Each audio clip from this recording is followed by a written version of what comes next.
할렐루야. 네. 오늘은 바라바를 살리다 라는 제목을 가지고 함께 은혜 나누는 수요일 밤 되기를 소망합니다.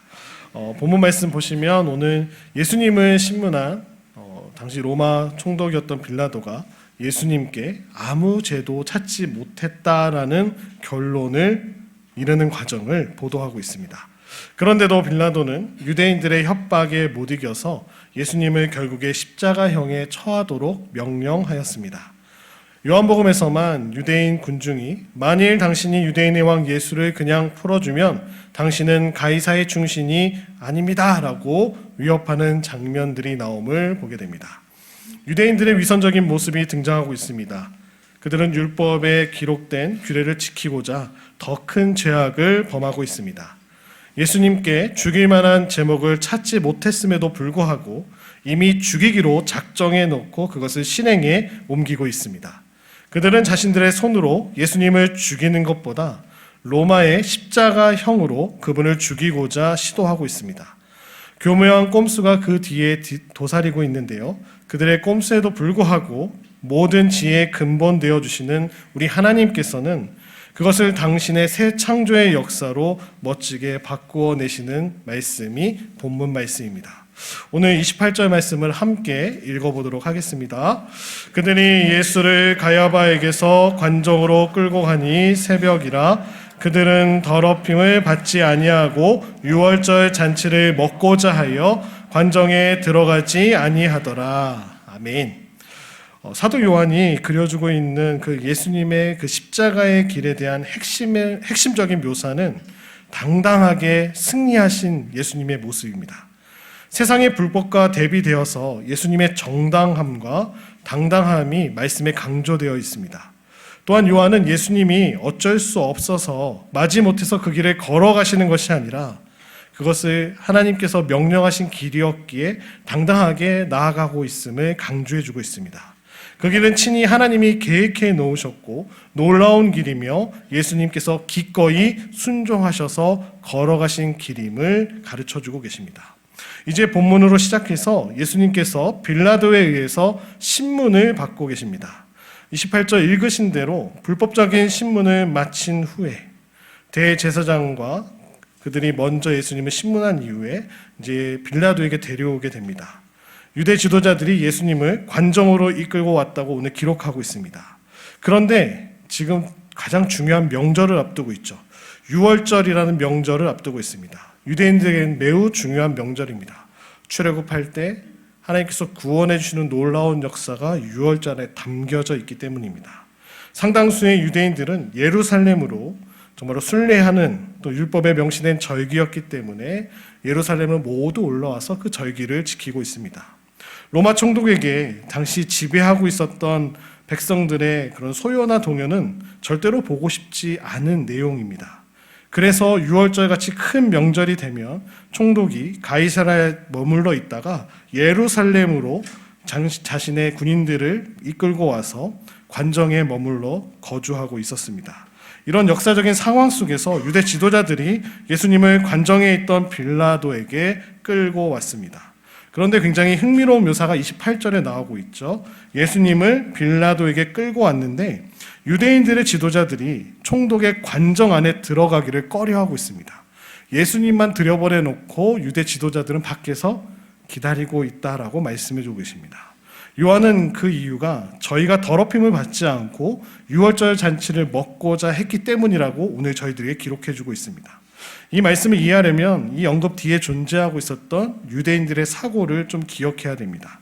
당시 랍비 문서에 보면 유대인들은 세리로 대표되어지는 죄인이 어떤 집에 들어가면 그 집이 의식적으로 부정해진다라고 생각했습니다. 그러니까 죄인과 함께 있는 것만으로도 내가 죄인이 된다라고 생각했습니다. 그러니 유대 지도자들이 이방인이 가득했었던 로마인들로 가득 차 있었던 총독의 관저에 들어가고 싶지 않았던 이유입니다. 그곳에 들어갔다가 의식적으로 부정해지면 율법을 따라 정결의식을 치러야 하고 다시 정결해지기까지 일주일이라는 시간이 걸리게 됩니다. 그러면 유월절이라는 큰 명절, 유월절 식사를 할 수 없게 되기 때문입니다. 그래서 유대인의 지도자들은 하나님의 말씀인 율법을 잘 지키기 위해서 오늘 총독의 관저에 들어가지 않으려고 애쓰고 있음을 28절에서 이야기합니다. 근데 이것은 참으로 역설적이라 아니할 수 없는 말씀이죠. 그렇게 하나님의 말씀을 소중하게 생각했던 사람들이 하나님이 당신의 백성들에게 보기 원하시는 공의와 정의에는 전혀 관심이 없기 때문입니다. 무슨 말일까요? 예수님께서 오늘 체포될 만한 죄악을 저지르신 일이 없기 때문입니다. 죄를 짓지 아니한 예수님을 불법적으로 공회원들이 가서 체포하고요, 심의 과정도 제대로 된 혐의점도 찾지 못함을 저희들이 보게 됩니다. 예수님을 체포할 만한 아무런 법적인 근거를 제시하지 못한 채 불법을 자행하는 자들이 하나님의 말씀을 따르기 위해서는 그 관저에 들어가지 못했다라고 하는 것은 굉장히 안타까운 이야기입니다. 29절 말씀을 또 함께 읽어볼까요? 시작. 그러므로 빌라도가 밖으로 나가서 그들에게 말하되 너희가 무슨 일로 이 사람을 고발하느냐? 빌라도가 유대의 총독이었기 때문에 그래도 유대인들의 문화와 그 의도가 무엇인지는 잘 알고 있었습니다. 그래서 빌라도가 지금 관저 밖으로 나와서 그들에게 질문하고 있죠. 이 사람을 무슨 이유로 고소하는지 묻고 있는 공식적인 절차를, 법적인 절차를 그가 거치고 있습니다. 반드시 짚고 넘어가야 될 것이 하나 있죠. 앞서 예수님을 체포하는 과정에서 로마의 천부장과 그 군대가 동원되었습니다. 이것은 본문과 연관되어서 어떤 것을 시사해 주냐면 이 시점에 빌라도도 유대교 지도자들과 예수님을 체포하려는 시도하고 있었다는 것을 저희들이 알려주고 계신다는 말씀이죠. 그 병력을 허락해 준 사람이 바로 빌라도였습니다. 지도자들이 빌라도에게 병력 동원을 요청한 것도 밀란이나 소요가 일어나지 않기 위해서 그러한 명목을 가지고 병력을 요청했습니다. 빌라도도 항상 예수님 주변에는 수만 명의 사람들이 몰려들었다라는 사실을 듣고 있었기 때문에 아마도 병력을 내어주었습니다. 체포한 이후에도 자신에게 먼저 온 것이 아니라 대제사장과 사내들인 공회에서 예수님을 먼저 신문했다라는 사실도 빌라도는 알고 있었습니다. 그렇게 체포하고 조사를 마쳤으니 예수님을 공식적으로 로마 법정에 고소하려는 제목이 무엇인지를 지금 빌라도는 나가서 묻고 있는 것입니다. 이미 예수님을 체포해서 신문했으니 그 제목을 말하라고 질문하고 있습니다. 이러한 관점에서 본다면 빌라도는 굉장히 상식적인 이야기를 하고 있습니다. 사람을 고발하려면 그 제목이 무엇인지 밝히는 것이 상식이기 때문입니다. 바로 이 사실을 이방인 총독 빌라도가 유대인 지도자들에게 질문한 내용이 다음과 같이 나옵니다. 30절과 31절 말씀부터 함께 읽겠습니다. 대답하여 이르되 이 사람이 행악자가 아니었더라면 우리가 당신에게 넘기지 아니하였겠나이다. 빌라도가 이르되 너희가 그를 데려다가 너희 법대로 재판하라. 유대인들이 이르되 우리에게는 사람을 죽일 권한이 없나이다 하니. 빌라도의 질문에 대해서 지도자들의 대답이 등장하게 되는데요. 그것은 참으로 기가 막힌 대답이었습니다. 좋았던 대답이 아니라 어이가 없는 대답이죠. 정말 하나마나한 이야기를 하고 있는 것을 저희들이 보게 됩니다. 제목이 무엇이냐고 묻고 있는데요. 죄인이기 때문에 데려왔다라고 대답하고 있습니다. 죄에 대해서는 전혀 언급하지 않습니다. 이것이 바로 불법이라고 말씀해 주고 계십니다. 빌라도는 이 일의 본질을 금방 알아차렸습니다. 로마법을 근거로 생각해 보았을 때 예수님은 체포되실 일도 아니었고 사형 판결을 받으실 만한 일은 더더욱 아니었다라는 것을 이미 빌라도는 알았습니다. 그래서 다음과 같이 이야기하죠. 너희에게 율법이 있으니 데려가다 너희 율법대로 재판하라. 방금 전에 읽으셨던 말씀대로 내 소관이 아닌 것 같다. 너희 재판대로 너희가 데려가서 너희의 그 법대로 해라. 빌라도로서는 어쩌면 당연한 이야기를 하고 있습니다. 이 문제는 유대 율법과 관련된 것일 수 있으나 자신이 관여할 일은 절대 아니라고 판단하고 있었습니다. 그런데 유대교 지도자들은 뭐라고 대답하고 있을까요? 우리에게는 사람을 죽이는 권한이 없습니다라고 답하고 있습니다. 이 말을 두 가지 측면으로 저희들이 살펴본다면 첫 번째로 이 말을 통해서 그들은 예수님을 죽이려는 의도를 가지고 접근했다는 것을 보여주고 있습니다. 매우 불법적인 사람들이고 하나님의 공의와 정의가 무엇인지 모르는 사람들임을 오늘 말씀은 그들을 고발하고 있습니다. 전혀 하나님 백성답지 못한 모습입니다. 제목에 대해서 정확하게 지적도 하지 못한 채 그들은 예수님을 먼저 죽이겠다라고 결정해 놓고 이 사건에 대해서 접근하고 있습니다. 이러한 그들의 불법적인 태도는 요한복음에서 처음 등장하는 것이 아닙니다. 산헤드린에서 가야바는 이미 예수님을 제거하는 것이 자신들에게 유익하다고 이야기한 바가 1장에 나오고 있습니다. 적법한 절차에 따라서 죄를 발견하면 법에 명시된 형벌을 가하는 것이 정의고 공의입니다. 그런데 하나님의 율법인 유월절 규례를 따르겠다라고 오늘 처음 읽으셨던 말씀 가운데 그들이 율법을 지키겠다라고 해서 그 총독의 관저에도 못 들었던 그들이 가장 불법을 행하는 자들임을 요한은 고발하고 있습니다. 사도 요한은 예수님의 신문 과정에서 이러한 사실을 노골적으로 드러내주고 있습니다. 그래서 저 말이 얼마나 기가 막힌 이유는 이 말을 하는 그 밑에 저희가 있었기 때문이죠. 그들은 빌라도에게 자신들은 사람을 죽일 권한이 없다라고 이야기했습니다. 사실 이 말은 반은 맞고 반은 틀린 말입니다. 그래서 거짓말이라는 거죠. 유대인들에게 제한된 경우이긴 하지만 자신들의 율법을 따라 사람을 죽일 권한이 있었습니다. 먼저 성전에 있는 여인의 뜰과 유대인들의 뜰에 이방인들이 함부로 침입하면 죽일 수 있었습니다. 그래서 그곳에는 이방인들의 출입을 엄격히 금지하는 경고문도 붙여 있었습니다. 또한 사도행전 7장을 한번 생각해 보시면 유대인들이 종교적인 이유로 스데반 집사를 신성모독이라는 제목을 가지고 돌을 들어 쳐서 죽였던 사건을 모두 잘 알고 계실 것입니다. 사도행전에서 야고보도 유사한 이유로 유대인들에 의해 처형당한 일도 있었습니다. 유대인들의 종교적인 사안에 있어서 사람을 죽일 수 있는 권한이 있었던 것으로 보이고 권한이 없었다 하더라도 실제로는 죽인 사건들을 저희들이 성경 속에서 찾아볼 수 있습니다. 그렇다면 이러한 말을 하고 있는 그들의 진짜 뜻은 무엇일까요? 그들은 마음만 먹으면 자신들 스스로 예수님을 신성모독이라는 제목으로 죽일 수 있었을 텐데 왜 굳이 빌라도에게 데려와서 죽이려고 시도하고 있는 것일까요? 질문을 바꿔본다면 그들의 입장에서 왜 로마 총독의 힘을 빌려서 예수님을 죽이면 어떠한 다른 이익이 있다라고 생각하는 것은 아닐까요? 32절 말씀을 함께 읽도록 하겠습니다. 시작. 이는 예수께서 자기가 어떠한 죽음으로 죽을 것을 가리켜 하신 말씀을 응하게 하려 함이로라. 그들이 무슨 생각을 하고 있는지 유추할 수 있는데 32절에 좋은 힌트가 나오고 있습니다. 32절 말씀 가운데 어떠한 죽음이라는 표현이 등장하고 있습니다. 사실 요한은 이 표현을 직역한다면 어떠한 죽음의 종류라고 번역할 수 있겠습니다. 그러니까 로마 총독에게 가서 사형을 언도받는 것은 특정한 종류의 죽음이 된다라고 오늘 그들은 기대하고 있는 것을 보게 됩니다. 유대교 지도자들이 로마 총독에게 어떤 종류의 사형을 기대하고 예수님을 데려간 것일까요? 답을 다 알고 계십니다. 바로 십자가입니다.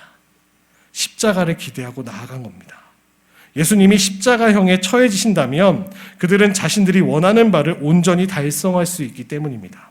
왜 그럴까요? 십자가형은 율법이 적시해 놓은 사형 방법이기 때문입니다. 더욱 정확하게 이야기하자면 십자가형은 율법이 적시한 죽음의 형태로 이해될 수 있기 때문입니다. 신명기 21장 23절 말씀을 함께 읽겠습니다. 그 시체를 나무 위에 밤새도록 두지 말고 그날에 장사하여 내 하나님 여호와께서 내게 기업으로 주시는 땅을 더럽히지 말라. 나무에 달린 자는 하나님께 저주를 받았습니다. 아멘. 나무에 달린 자는 누구에게요? 하나님께 저주를 받은 것임을 말씀해 주고 계십니다. 이것이 신명기에 나오는 율법의 말씀입니다. 그런데 예수님이 십자가에 달리시게 되는 일이 오늘 누구를 통해서요? 로마 총독을 통해서 이루어진다면 유대교 지도자들은 하나님께 저주받은, 예수님께서 하나님께 저주받아 죽은 것으로 해석될 수 있게 만들고 있기를 기대하고 있기 때문이죠. 실제로 예수님이 오시기 전에 유대 역사에서 이러한 일들이 있었습니다. 경건한 바리새파 유대인들이요, 알렉산더 얀네우스에 의해서 일시적으로 800명이나 십자가에서 처형당하는 사건이 있었습니다. 경건한 유대인이라면 당연히 어떻게 생각해야 될까요? 순교자죠. 말씀을 지키려다 죽었으니까 순교한 겁니다.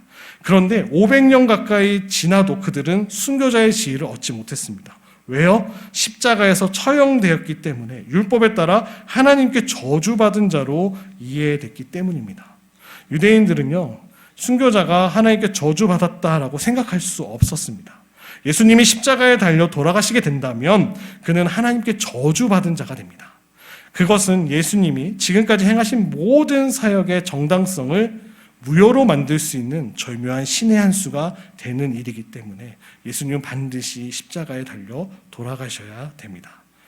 그가 하나님께 저주를 받아 죽기 때문입니다. 이러한 이유로 유대 지도자들이 예수님을 십자가에서 죽일 수만 있다면 예수님도 제거하는 동시에 그를 따르는 엄청난 유대 무리들에게도 효과적으로 그들을 통제할 수 있는 힘과 또 그런 일을 만들 수 있기 때문에 예수님은 하나님께 저주받은 자라고 또 선전할 수 있는 기막힌 상황을 그들은 만들 수 있었습니다. 유대의 지도자들 입장에서 본다면 일석이조죠. 이 일이 실행만 된다면 꼭 먹고 알 먹고 한 방에 모든 문제를 해결할 수 있는 일이었습니다. 지도자들이 이러한 상황을 알고 있었기 때문에 그래서 자신들이 예수님을 죽일 수 있었음에도 길을 쓰고 로마 총독에게 빌라도에게 보내서 십자가형으로 죽이려고 시도하고 있습니다. 이것이 종교 지도자들의 꼼수였습니다. 죽일 만한 죄를 찾지 못했음에도 불구하고 죄 없는 예수님을 하나님께 저주받은 자로 만들려 죽이려고 했던 그들의 불법적인 모습을 오늘 요한은 묘사해주고 계십니다. 그런데 32절에서 요한이 말하는 것을 잘 들어보시기 바랍니다.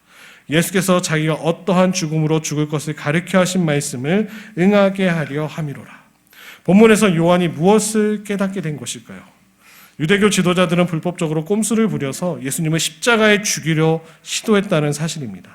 그것이 그들의 의도입니다. 그런데 그들의 악하고 불법적인 시도를 하나님은 이미 알고 계셨고 그 악한 의도마저 하나님의 뜻을 이루는 선하신 목적으로 사용하셨음을 요한은 고백하고 있습니다. 이 말의 뜻을 조금 더 설명할 필요가 있는데요. 그들은 십자가에서 예수님을 죽이면 예수님도 제거하고 그분을 일으키셨던 그 모든 운동도 함께 효과적으로 무너뜨릴 수 있다라고 유대교 지도자들은 판단했습니다. 예수님께서 하나님께 저주를 받은 자로 죽기 때문입니다. 그런데 하나님은 그들의 사악하고 불법적인 계획도 사용하셨습니다. 그들이 계획한 대로 죄가 없으신 예수님을 십자가에서 죽게 하셨습니다. 그러나 하나님의 공의는 죄가 없는 자를 죽음에 두실 수 없었습니다. 바로 그 하나님의 공의가 예수님을 다시 살리셨습니다. 예수님을 다시 부활시키셨습니다. 예수님께서 살아나셨을 때 아무도 상상하지 못했던 놀라운 일들이 일어났습니다. 예수님을 통해 예수님 안에서 새로운 세상이 창조되었습니다. 예수님의 부활을 통해서 하나님은 새로운 세상과 새로운 인류를 창조하셨습니다. 그리고 이제 믿음으로 예수님을 자신의 왕으로 고백하고 그분의 십자가의 길을 따르겠다라고 결단하는 모든 사람을 자신의 새로운 창조의 백성으로 부르시고 창조하셨다라고 요한은 고백하고 있습니다. 한 주님을 따르는 새로운 한 백성을 만들어내셨습니다. 이것이 요한이 이야기하는 십자가의 신비이며 기독교 복음의 핵심입니다. 요한이 이것을 깨달았습니다. 바울도 이것을 깨달았습니다. 요한복음의 시작을 한번 보시기 바랍니다. 요한은 자신의 복음서가 새로운 창세기에 관한 이야기를 이해되기를 원했습니다. 요한복음을 창세기가 떠오르는 방식으로 시작한 이유가 바로 여기에 있다라는 거죠. 또 고린도후서 5장 17절 말씀에 바울의 이야기를 한번 보시겠습니다. 고린도후서 5장 17절 말씀을 함께 읽도록 하겠습니다. 시작. 그런즉 누구든지 그리스도 안에 있으면 새로운 피조물이라 이전 것은 지나갔으니 보라 새 것이 되었도다. 그리스도 예수 안에 있으면 새로운 창세기가 열린다라는 말씀입니다. 아담만 하나님께서 창조하신 것이 아니라 우리도 예수님 안에서 새로운 피조물로 창조되어 이제는 새로운 예수님의 생명을 가지게 되었음을 말씀해주고 계십니다. 바로 이것이 요한이 말하는 영원한 생명이며 복음의 비밀입니다. 이 십자가의 복음의 신비와 새 창조의 복음의 신비를 깨달은 자들만이 진정한 예배자로 나아갈 수 있음을 말씀해주고 계십니다. 이 사실을 알기에 우리는 예수님 안에서 새로운 하나님의 백성이 되어 하나님을 찬양할 수 있고 하나님께 진정한 예배를 드릴 수 있는 줄로 믿습니다. 이 비밀을 아는 자만이 하나님께 진정한 예배를 드릴 수 있는 예배자가 된다는 말씀입니다. 이것이 십자가의 신비이고 바로 그 이유 때문에 십자가는 하나님의 승리가 되어 주셨습니다. 이 새 창조의 일을 위해 십자가를 지신 것이 필요했고 주님은 기꺼이 이 십자가의 길을 걸어가셨습니다. 이것이 기독교 복음의 핵심이고 진수임을 말씀해 주고 계십니다.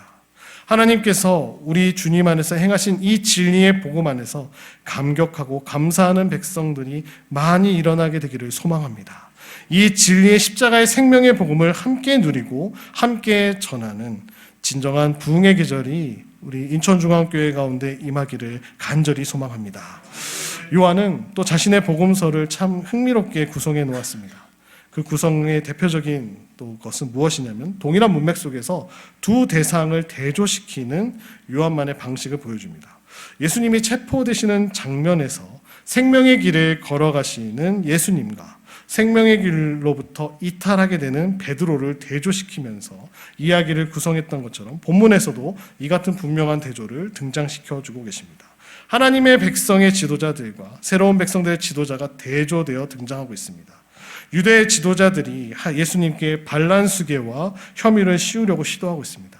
자칭 유대인의 왕이라 로마의 황제를 어기고 왕이 되기로 했었다라는 그런 수계의 혐의를 씌우고 있습니다. 이 신문 과정에서 예수님께서 당신은 진정한 왕이시지만 그 나라는 이 세상에 속한 것이 아니라고 분명하게 빌라도에게 밝혀주셨습니다. 빌라도는 예수님으로부터 반란의 수계 혐의를 찾을 수 없었습니다. 그래서 유월절 전례를 이용해서 유월절이 되면 죄인 한 명을 풀어주는 그런 예를 가지고 예수님을 놓아주려고 시도했습니다. 모든 복음서에서 등장하는 주님의 신문 이야기 속에서 요한의 두드러진 의도가 무엇일까 한번 생각해 보았습니다. 지금 이 상황은 어떤 상황인가요? 이제 주님은 가짜 지도자들의 선동과 이를 극복하지 못할 빌라도에게 넘겨져 십자가에 넘겨질 그 상황 가운데 놓이게 되었습니다. 그 마지막 신문이 진행되고 있습니다. 그런데 자신이 십자가의 죽음을 목전에 앞두고서도 주님은 새로운 백성의 지도자가 걸어가야 할 생명의 길이 무엇인지 어떤 것인지 거기에 집중하고 계심을 말씀해 주고 계십니다. 마지막 신문의 순간 속에서도 진리만을 말씀하고 계십니다. 진리를 몸으로 살아내고 계셨습니다. 예수님은 거기서도 빌라도를 전도하셨습니다. 그에게 진리가 무엇이고 하나님의 나라가 무엇인지 알게 해주셨습니다. 빌라도가 던진 질문으로 응수하심으로써 자기 앞에 있는 예수님이 누구인지 빌라도가 보게 하셨습니다. 이 세상의 관점이 아닌 다른 관점으로 예수님을 보게 해주셨습니다. 결국 빌라도의 입에서 어떤 고백이 나오나요? 진리가 무엇이냐라고 예수님께 물어보게 됩니다. 예수는 무죄다라고 또 지도자들에게 나가서 선고하게 하셨습니다. 바울은 그 장면을 이렇게 묘사합니다. 디모데전서 6장 12절부터 13절 말씀입니다. 믿음의 선한 싸움을 싸우라, 영생을 취하라. 이를 위하여 내가 부르심을 받았고 많은 증인 앞에서 선한 증언을 하였도다. 만물을 살게 하신 하나님 앞과 본디오 빌라도를 향하여 선한 증언을 하신 그리스도 예수 앞에서 내가 너를 명하노니. 사도 바울은 우리에게 예수님을 본받은 자신처럼 믿음의 선한 싸움을 싸우면서 선한 증언을 하라고 요구하고 있습니다. 본문은 우리에게 묻고 있습니다. 어느 나라에 소속되어 있는가? 무엇을 진리로 믿고 있는가? 그의 관심은 온통 이 진리에 대하여 증언하시고 이 진리를 살아내시는 것이기 때문에 그 길을 열심히 걸어가셨습니다. 심지어 자기를 십자가에 내어준 로마의 총독에게도 진리를 들을 기회를 몸소 제공해 주셨습니다. 상황이 어떠하든지 상관이 없었습니다. 하나님의 새로운 백성이며 동시에 하나님의 백성의 진정한 지도자이신 우리 예수님은 진짜가 걸어가야 할 길이 어떤 길인지를 우리와 같은 모든 제자에게 몸소 보여주고 계십니다. 이것이 주님이 오신 이유이고 요한이 그 진짜의 길이 어떤 것인지 우리와 같은 제자들에게 지금 말씀으로 보여주고 싶으셨던 내용입니다. 바로 그 진짜의 길을 걷는 자만이 진정한 영생을 누리게 된다라는 진리를 요한은 주님을 통해서 알게 되었고 또 깨닫게 됐기 때문입니다. 요한은 깨닫기만 한 것이 아니라 그 깨달음대로 그 길을 걸어갔습니다. 이 진리를 깨달은 요한을 포함한 주님의 첫 번째 제자들의 이야기를 사도행전은 참으로 흥미롭게 묘사해주고 계십니다. 사도들이 예수님의 이름을 마음껏 전하다가 사내들인 공에 붙들리게 됩니다. 사내들인 공의 협박 속에서도 사도들이 보여준 행동, 사도행전 5장 29절로 32절 말씀을 함께 보겠습니다. 베드로와 사도들이 대답하여 이르되 사람보다 하나님께 순종하는 것이 마땅하니라. 너희가 나무에 달아 죽인 예수를 우리 조상의 하나님이 살리시고 이스라엘에게 회개함과 제사함을 주시려고 그를 오른손으로 높이사 임금과 구주로 삼으셨느니라. 우리는 이 일의 증인이요 하나님이 자기에게 순종하는 사람들에게 주신 성령도 그러하니라 하더라. 자신들이 위협받고 있는, 목숨에 위협받고 있는 이 사내들인의 협박 속에서도 진리에 속한 자들이 어떻게 살아가는지에 대해서 베드로와 사도들은 담대히 증언하고 있습니다. 그 신문 앞에서도 진리를 이야기하는 사도들의 담대함이 보이십니까? 빌라도의 신문 앞에서도 진리를 살아내고 그 영원한 생명의 길, 진리의 길을 걸어가고 계신 주님의 모습과 오버랩되지 않으십니까? 요한만이 아닙니다. 사도 바울도 보십시오. 바울은 로마 벨릭스 총독 앞에서도 예수 그리스도 진리의 복음에 대해 담대히 증언했습니다. 그가 듣든지 아니 듣든지 관계가 없습니다. 진리를 전할 기회가 주어지는 대로 주님이 친히 본을 보여주신 대로 진리에 관해 늘 이야기했습니다. 우리 신앙의 선배 목사님들도 마찬가지였습니다. 자신들을 고문하는 일제 순사들의 앞에서도 자신들이 믿는 바 그리스도 예수에 대한 진리를 거침없이 쏟아내서 당시 기록에 보면 일제 순사들이 혀를 내둘렀다라는 이야기가 한국 기독교사에 가득합니다. 모두가 다 주님이 직접 본을 보여주신 대로 배운 것이 틀림없고 배운 그대로 날마다 전했다라고 말씀해주고 계십니다. 세상이 예수님을 죄인이라고 정죄할 때 이렇게 많이들 이야기하죠. 예수 믿어서 돈이 나오냐, 밥이 나오냐. 조롱할 때 우리도 세상과 똑같이 그분께 유죄 판결을 내리고 있지는 않은지 되돌아봐야 될 줄로 믿습니다. 빌라도처럼 무죄라는 것을 알면서도 세상과 신앙을 두고 거래하고 있지는 않은지 우리 스스로에게 질문해야 될 줄로 믿습니다. 오늘 바라바는 아버지의 아들이란 뜻을 가진 이름을 가진 죄인이었습니다. 예수님은 누구십니까? 하나님 아버지의 아들이십니다. 유대인들은 지금 하나님 아버지의 아들 대신 다른 아버지의 아들을 선택하고 있습니다. 그런데 요한복음에서는 그를 마지막에 뭐라고 표현하나요? 강도라고 표현합니다. 바라바는 강도였다라고 표현합니다. 이 단어에 주목해보면 요한복음에 한 번 더 나오는데요. 선한 목자이신 예수님과 대조되는 도적과 강도로 등장합니다. 마지막 요한복음 10장 1절과 8절 말씀을 함께 읽겠습니다. 내가 진실로 진실로 너희에게 이르노니 문을 통하여 양의 우리에 들어가지 아니하고 다른 데로 넘어가는 자는 절도며 강도요 나보다 먼저 온 자는 다 절도요 강도니 양들이 듣지 아니하였느니라. 그들은 하나님의 나라인 척 속여서 양들을 멸망으로 이끌어가는 자들입니다. 한편으로는 타락한 유대 종교 지도자들을 가리키는 표현이고 다른 한편으로는 로마를 무너뜨리고 독립을 쟁취하겠다는 이 바라바와 같은 열심당원들을 의미하는 말입니다. 결과적으로 그들의 헛된 소망으로 진리가 아닌 거짓으로 예수께 속한 양들을 탈취하려고 예수 믿는 자들을 억압하는 자들이 오늘 강도임을 말씀해주고 계십니다.